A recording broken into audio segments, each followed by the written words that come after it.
Everyone, आज हम करेंगे रिसर्च एप्टीट्यूड का टाइप्स ऑफ रिसर्च के बारे में। ठीक है, लास्ट वीडियो में हमने उनके मीनिंग वगैरह सब कर लिए थे। आज हम करेंगे कि इसके टाइप्स कौन कौन से होते हैं रिसर्च एप्टीट्यूड के। सबसे पहले हम देखते हैं, नॉर्मली वैसे तो इसके टाइप्स काफ़ी हैं, पर पहले हम इन टाइप्स को करेंगे, जो रह जाएगा फिर हम उसके बाद करेंगे। फर्स्ट जैसे basic research, applied research, quantitative research, qualitative research, experimental research, descriptive research, case study research, cross sectional research, longitudinal research, correlation research और एक्शन रिसर्च। पहले हम इनको करेंगे, उसके बाद जो भी रिसर्च रहेगी वो भी कर लेंगे। सबसे पहले आज हम देखते हैं बेसिक रिसर्च कि बेसिक रिसर्च का दूसरा नाम है प्योर रिसर्च, फंडामेंटल रिसर्च। ये तीनों एक ही रिसर्च है, basic research, pure research, fundamental research. आधारभूत अनुसंधान, हिंदी में बोलते हैं इसको आधारभूत अनुसंधान। वे अनुसंधान हैं जिन्हें निष्कर्षों द्वारा किन्हीं विशेष वैज्ञानिक नियमों का प्रतिपादन हो। ठीक है, इसमें हम क्या करते हैं, नियमों का प्रतिपादन करते हैं, यानी कि थ्योरीज को डेवलप करते हैं, लेकिन इसमें कोई भी इमीडिएटली प्रॉब्लम सॉल्यूशन नहीं होती। इसमें सिर्फ अपनी नॉलेज हम बढ़ाते हैं, उसके बारे में कोई भी जब कोई प्रॉब्लम है, कुछ भी हमारे पास टॉपिक है तो उसके बारे में हम नॉलेज गेन करते हैं, नॉलेज प्राप्त करते हैं, ना कि हम उसमें कोई भी ये नहीं हम कह सकते कि हम किसी इमीडिएटली प्रॉब्लम को कोई भी हम सॉल्यूशन करते हैं। ठीक है, सॉल्यूशन हम इसमें नहीं ढूंढते, हम उसके बारे में एक कह सकते हैं हम डाटा एकत्रित करते हैं, नॉलेज अपनी बढ़ाते हैं। ठीक है, नॉलेज उसके बारे में जो कुछ नॉलेज ले सकें वो नॉलेज लेते हैं। This research is driven by curiosity and the desire to expand knowledge in specific research area. ठीक है, ये हमारी जो उत्तेजना, हमारी क्यूरियोसिटी होती है, हमारी जो एक करने की चीज़ के बारे में जानने की जो इच्छा होती है, उससे हमारी ये बेसिक रिसर्च चलती है। The main aim of is the discovery of new knowledge और for the sake of knowledge. ज्ञान के लिए हम ये करते हैं, किसी चीज़ की नॉलेज के लिए। इट इज़ थियोरटिकल होती है, सिद्धांतिक होती है, एवेल्यूएटिव होती है। ठीक है, एवेल्यूएशन करते हैं। Basic research occurs in control environment में होती है, जो हमारी बेसिक रिसर्च होती है। और basic research involves the development of theory of contribution to the existing body of knowledge.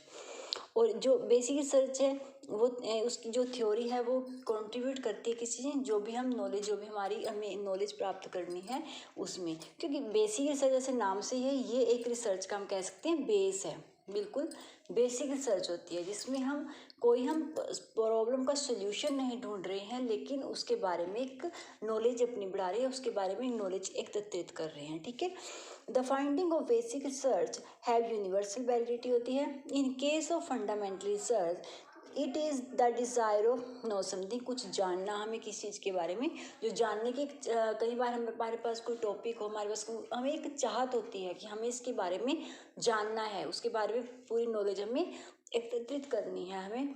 ठीक है, वो होती है हमारी basic research.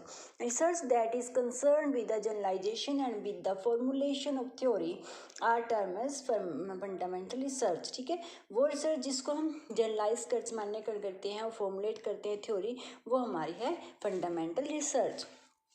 Basic research does not usually generate finding that immediately application practical level, कोई भी immediately application जो practical level पे, उसको हम ये बेसिक रिसर्च कभी भी फाइंडिंग नहीं करती कि हम कोई भी प्रैक्टिकल प्रॉब्लम जब आई सामने, कुछ भी ऐसा कुछ इस प्रॉब्लम में इस रिसर्च में नहीं होता है।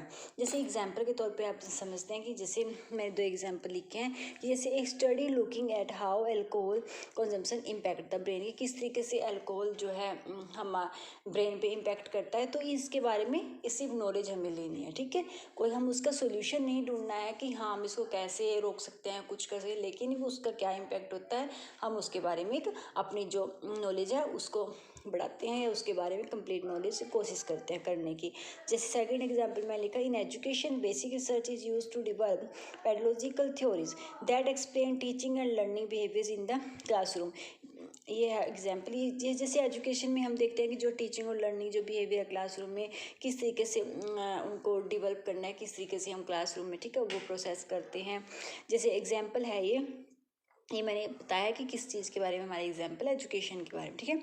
How does the language acquisition device work on children, किस तरीके से जो हमारी लैंग्वेज एक्वेशन की जो डिवाइस है वो किस तरीके से बच्चों के साथ वर्क करेगी, कैसे काम करेगी वो, या how does the human retentive memory work, किस तरीके से वर्क करेगा। तो ये जो होते हैं कि एग्जाम्पल मैंने सिर्फ इसलिए लिखा ताकि आपको पता लग जाए कि बेसिक रिसर्च है क्या। बेसिक रिसर्च आपको मेन ध्यान रखना है कि जब हम किसी प्रॉब्लम का हम कोई सोल्यूशन नहीं ढूंढ रहे, या कोई हमारे इमीडिएटली कोई प्रॉब्लम है या किस प्रैक्टिकल लेवल पे उसका कोई हम वहाँ पर सोल्यूशन नहीं ढूंढते, इसमें सिर्फ हम अपने ये स्पेशली हम कह सकते हैं नॉलेज के लिए, ज्ञान के लिए हम ये रिसर्च करते हैं। बेसिक रिसर्च से भी इसका नाम बेसिक रिसर्च है, प्योर रिसर्च है। इसमें किस तरीके से बेस से हम याद रख सकते हैं, ये सिर्फ सब रिसर्च का स्टार्टिंग जो हम कह सकते हैं वो है हमारी बेसिक रिसर्च, ठीक है।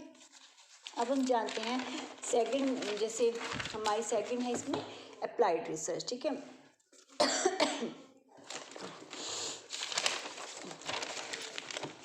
Applied research, the research which aim to solve an immediate practical problem, ये है जो अप्लाइड रिसर्च है, ये करती है, इसका लक्ष्य यही होता है कि सॉल्व करना, हमारे सामने कोई भी प्रैक्टिकल प्रॉब्लम जब आई तो उसका हमें सॉल्यूशन ढूंढना, ठीक है। Is refer to as applied research, वो होती है हमारी अप्लाइड रिसर्च, ठीक है। अब ध्यान रहेगा ना कि उसमें क्या था, नहीं करते हम किसी भी प्रॉब्लम का सॉल्यूशन, लेकिन इसमें हम क्या करते हैं, कोई भी हमारे सामने इमीडिएट प्रैक्टिकल कोई प्रॉब्लम आई तो हम उसका सॉल्यूशन के उसको सॉल्व करते हैं, ठीक है।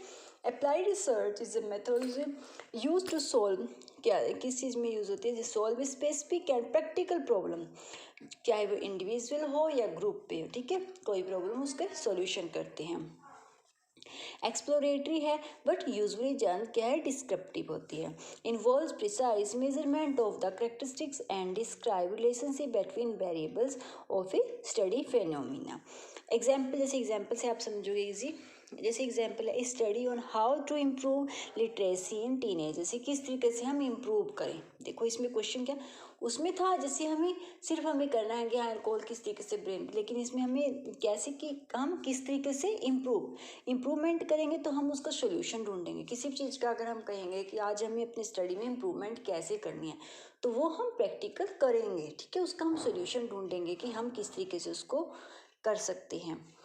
और जैसे सेकेंड एग्जाम्पल मैंने दिया है study try to decrease fraud on social media platform, कि जो सोशल मीडिया प्लेटफॉर्म पे जो फ्रॉड चल रहे हैं उसको हम कैसे डिक्रीज करें, कि कैसे उनको कम करें, ठीक है।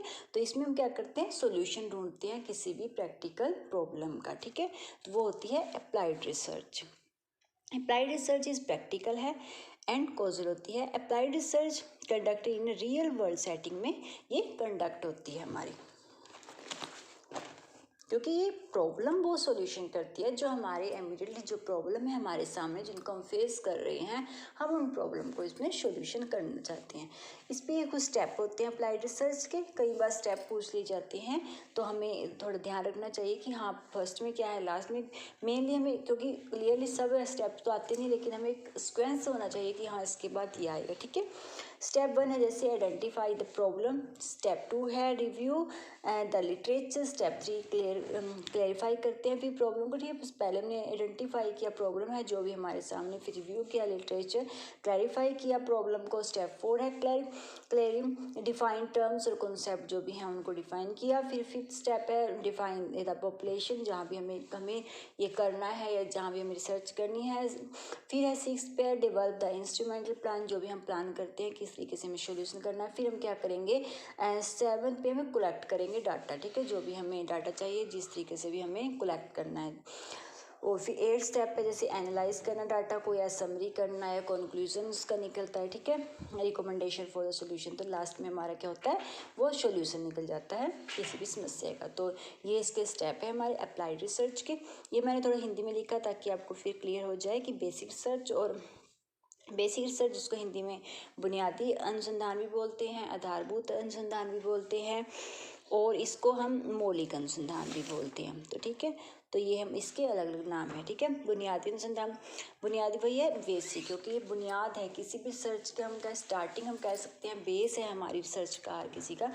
किसी वैज्ञानिक की जिज्ञासा, जैसे हमें पढ़ा था कि क्यूरियोसिटी के कारण होता है, जो हमारी चाहत है जिज्ञासा के कारण ही वैज्ञानिक प्रश्न में रुचि से प्रेरित होता है, कि उसको किसी चीज़ में रुचि है, किसी समस्या में, कोई उसके सामने जो प्रॉब्लम है, कोई टॉपिक है, तो उसको एक जिज्ञासा, एक रुचि है उसको कि मुझे इसके बारे में जानना है कम्प्लीटली कि है क्या, ठीक है, वो नॉलेज उसको लेनी है, ठीक है।